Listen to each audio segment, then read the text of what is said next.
Cinema వాళ్ళు, police వాళ్ళు అతన్ని పైరసీ డాన్ అంటున్నారు. వాణ్ణి విజయవంతంగా పట్టుకున్నాం చూసారా అంటూ జనం ముందు నిల్చోబెట్టారు. కానీ అందుకు రివర్స్గా జనం నుంచి ఐబొమ్మ రవికి విపరీతమైన మద్దతు కురుస్తోంది, వెల్లువలా వస్తోంది. సోషల్ మీడియాలోనూ మిగిలిన పబ్లిక్ ప్లాట్ఫామ్స్లోనూ ఐబొమ్మ రవికి జనం జై కొడుతున్నారు. రవి చేసింది నేరమే కావచ్చు, కానీ సినిమా వాళ్ళంతా నీచుడైతే కాదు. ప్రభుత్వాలని అడ్డం పెట్టుకొని బెనిఫిట్ షోలు, ప్రీమియర్ షోలు, టికెట్ రేట్లు పెంచుకొని సినిమా వాళ్ళు జనం డబ్బుని అడ్డంగా దోచుకుంటున్నారు. వాళ్ళకంటే రవి చాలా ఉత్తముడు అని పబ్లిక్ మెచ్చుకోవటం ఆశ్చర్యంగా ఉంది. సినిమా వాళ్ళు జనం డబ్బు దోచుకుంటుంటే ఐబొమ్మ రవి సినిమా వాళ్ళని దోచుకున్నాడు, ఇందులో తప్పేముంది అని ఇంకొందరు ప్రశ్నిస్తున్నారు. ఐబొమ్మ రవిని అరెస్ట్ చేసిన తర్వాత పోలీసులు, సినిమా వాళ్ళు కలిసి ప్రెస్ మీట్ పెట్టడంపై సామాన్యులు బగ్గుమంటున్నారు.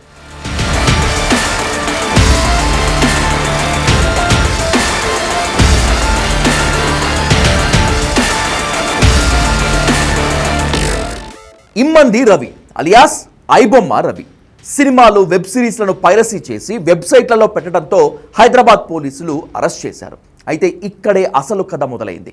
పైరసీ సినిమాల కేసులో అరెస్ట్ అయిన ఇమ్మంది రవికి సోషల్ మీడియాలో మద్దతు పెరుగుతోంది.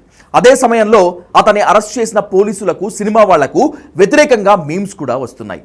ఐబొమ్మ రవిని అరెస్ట్ చేసిన 24 గంటల్లో బెప్పం టీవీ, ఐబొమ్మ వెబ్సైట్లు క్లోజ్ అయ్యాయి. కానీ మరో 24 గంటల్లోనే ఐబొమ్మ ప్లస్ అనే పైరసీ వెబ్సైట్ స్టార్ట్ అయింది.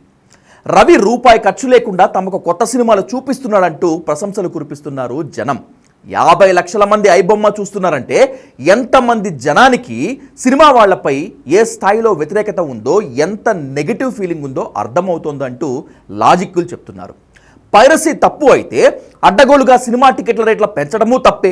ఒక ఇంట్లో నలుగురు సినిమాకి పోతే 2-3 వేలు ఖర్చు చేయాల్సి వస్తోంది. ఐబొమ్మలో ఫ్రీగా ఇంటిలిపాది సినిమా చూస్తున్నామని ప్రేక్షకులు కుండబద్దలు కొడుతున్నారు. 100 కోట్లు పెట్టి ఎవరు సినిమాలు తీయమన్నారంటూ ప్రశ్నిస్తున్నారు. ఎవరు తీయమన్నాడు వాళ్ళని? అన్ని కోట్లు పెట్టి మన కోసం తీయమన్నాం కాదు కదా, వాళ్ళ లోభం కోసం వాళ్ళు తీసుకుంటున్నారు. ప్రేక్షకులు ఎవరు ఇన్ని కోట్లు పెట్టండి అని ఎవరు డిమాండ్ చేయరు. ఎలాంటి సినిమా తీసినా చూస్తారు. సపోజ్ ఒక ఫ్యామిలీ పిల్లలు వీళ్ళందరూ కలిసి సినిమాకి వెళ్ళాలంటే 1000-2000 అవుతుంది. అది నువ్వు రేట్లు తగ్గిస్తే వాళ్ళు అట్లాంటి వాడు చెప్పేది రీజన్ కూడా అదే కదా, మీరు సినిమా టికెట్ రేట్ తగ్గించండి అని చెప్తున్నాడు. ఐబొమ్మ రవిని ఎన్కౌంటర్ చేయాలన్న నిర్మాత సి కళ్యాణ్ పైన ఆగ్రహం వ్యక్తం చేస్తున్నారు నెటిజన్లు. ఇలాంటి దుర్మార్గుల్ని శిక్ష పడేదాకా, లేకపోతే ఇది అరెస్టులు కాదండి, ఎన్కౌంటర్లు చేయాలి. ఎన్కౌంటర్లు చేస్తే వాళ్ళు చేయకపోయినా సినిమా వాళ్ళన్నా చేయాలి కనీసం. అది కరెక్ట్ కాదు. వీళ్ళు ఎన్కౌంటర్ చేయాలన్నది వీళ్ళు అసలు అటువంటి ప్రస్తావన చేయకూడదు. దయచేసి మా ఐబొమ్మ రవి అనని వదిలేయండి, ఎన్కౌంటర్ చేయొద్దండి. ఏం చేసిడండి ఆయన తప్పు? మా రవి అన్నని ఎన్కౌంటర్ చేయొద్దండి, మా రవి అన్నకి శిక్ష చేయొద్దండి.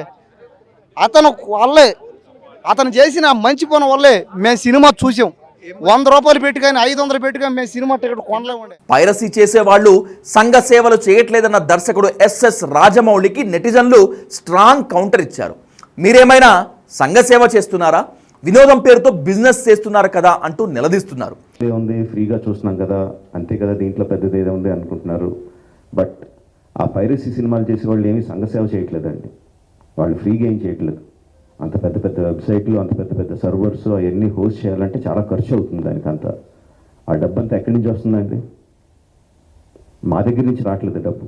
మా సినిమా పైరసీ చేయబడుతుంది, దాని ద్వారా నష్టపోతున్నాం తప్ప మేమేం వాళ్ళకి డబ్బులు ఇవ్వట్లేదు. సో డబ్బు ఎవరు ఇస్తున్నారు వాళ్ళకి? అదంతా రన్ చేయడానికి మీరే ఇస్తున్నారు. మీ పర్సనల్ డేటా అమ్మడం ద్వారా ఇస్తున్నారు. సినిమా చూస్తే ప్రైవసీ మొత్తం బాధ్యత ఏమనేమా? మరి పుష్ప సినిమా కానీ సెక్యూరిటీ డేటా దేనికి పోతాను? సరే పోయింది అనుకో, యూట్యూబ్లో కానీ, ఫేస్బుక్లో కానీ, ఇన్స్టాగ్రామ్లో కానీ మా డేటా పోవట్లేదు ఆడ. మరి మిగతా దాంట్లో కూడా డేటా పోతుందిగా. ఇవన్నీ కాదు భయ, సినిమా బాగా తీయాలి నువ్వు, అంతే. సినిమా ఎటబడితే అటు తీసి మా ఇష్టం వచ్చినట్టు చేస్తాం. మేము 100 కోట్లు మాకు ఇలా కావాలని. హీరోలకు 100 కోట్ల రెమ్యునరేషన్ ఇమ్మని ఎవడు చెప్పాడు? మిమ్మల్ని విదేశాలకు వెళ్ళి ఎవరు షూటింగ్లు చేయమన్నారని ఘాటుగానే ప్రశ్నిస్తున్నారు. సినిమాను పైరసీ చేయటం తప్పైతే అడ్డగోలుగా టికెట్ల రేట్లు పెంచుకోవటం కూడా తప్పే అని ముక్తకంఠంతో వాదిస్తున్నారు.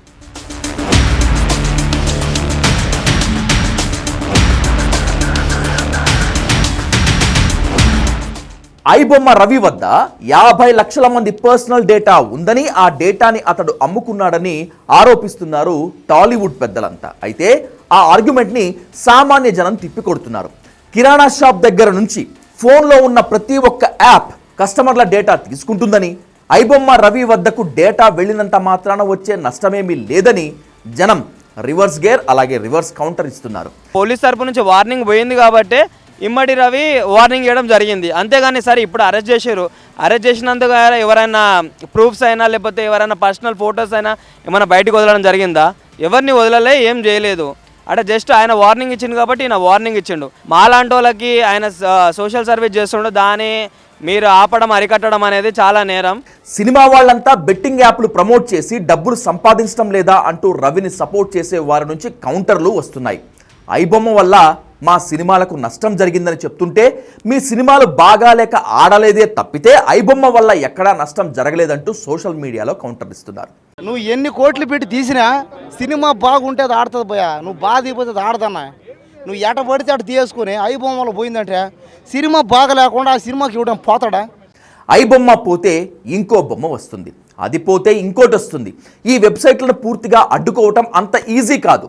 సినిమా టికెట్ రేట్లు తగ్గిస్తే సామాన్య ప్రజలు కూడా థియేటర్లకు వస్తారు. అప్పుడు పైరసీ వైపు ఎవరూ వెళ్లరు అని కూడా అంటున్నారు. ఐబొమ్మ రవిని అరెస్ట్ చేస్తే ప్రజలు తమపై మీమ్స్ చేయటంపై సిపి సజ్జనార్ ఆగ్రహం వ్యక్తం చేశారు. ఐబొమ్మ రవికి మద్దతు ఇచ్చేవారికి, పోలీసులపై మీమ్స్ పెట్టేవారిపైన కేసులు పెడతామని హెచ్చరించారు. దీనిపైన నెటిజన్లు గట్టిగానే స్పందించారు. బంగారం దుకాణంలో చోరీ జరిగితే షాప్ యజమానులను పక్కన కూర్చోబెట్టుకుని ప్రెస్ మీట్ పెడతారా? ఎవరిదైనా కారు పోతే ప్రెస్ మీట్ చెప్తారా సిపి గారు అంటూ నిలదీస్తున్నారు. నిర్మాతలు, సినిమా హీరోలు, దర్శకులతో కలిసి సిపి సజ్జనార్ ప్రెస్ మీట్ పెట్టడాన్ని తప్పుపడుతున్నారు.